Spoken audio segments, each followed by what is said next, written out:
Welcome to Prince classes में आपका स्वागत है। इसमें समझना है हमें पार्ट 3 का फूड एंड कंपोनेंट का क्लास 6 का पहला चैप्टर का पार्ट 3 वाला है भाग इंट्रोडक्शन का। इसमें समझना अभाव जन रोग किसे कहते हैं।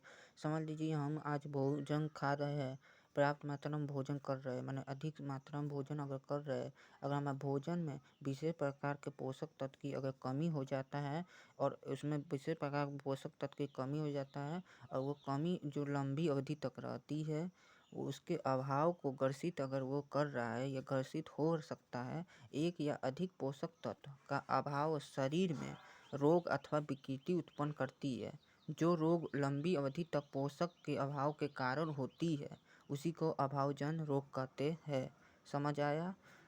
अभावजन रोग एक बार वो समझ लीजिए। अभावजन रोग क्या, अगर हम भोजन कर रहे हैं, हमारे भोजन में विभिन्न प्रकार के पर्याप्त मात्रा में पर्याप्त मात्रा में भोजन की कमी हो रहा है और कमी होने के कारण विभिन्न प्रकार के पोषक की कमी हो रहा है और लंबी अवधि तक चल रही है। और उसी लंबी अवधि तक चलने पर जो हमारे भोजन में अभाव की ग्रसित हो जाती है, एक या अधिक पोषक तत्व के अभाव से हमारे शरीर में जो रोग या विकृति उत्पन्न होती है, ऐसे रोग को लंबी अवधि तक पोषकों के अभाव के कारण होती है, उसी को अभावजन रोग कहते हैं। यदि कोई व्यक्ति अपने भोजन में पर्याप्त मात्रा में प्रोटीन नहीं ले रहा है और उससे कुछ रोग हो सकते हैं। वृद्धि का अवरोध रुकना, जो वृद्धि हो रहा है वो रुक जाता है, चेहरे पर सूजन पड़ जाता है और बालों का झड़ना उड़ जाता है, बाल धीरे धीरे उड़ने लगता है और साथ में त्वचा की बीमारी जैसे पेचिश आदि हो सकते हैं। इसमें समझना विटामिन और खनिज लवणों के कुछ अभाव के कारण होने वाले रोग।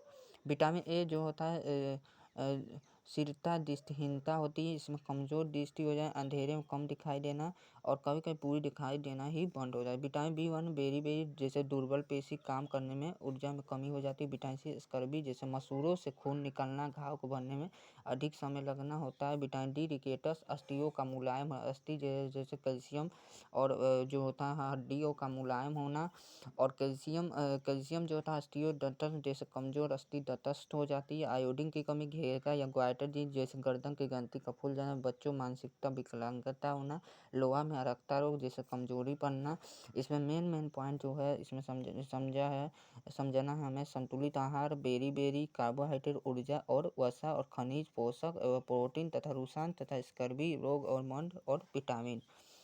FSSAI का मतलब होता है कि मानकों के अनुसार दिशा खाद्य पदार्थों को लोगो है, खाद्य पदार्थ का लोगो है। खाद्य पदार्थ शुद्धिकरण एवं पिपाए जो मुख्य भोजन जैसे चावल, कार्बोहाइड्रेट, गेहूँ, तेल, दूध आदि, नमक, विटामिन और खनिज लवणों को मिलकर पोषक तत्व का क्या होता है, उत्तम बनता है।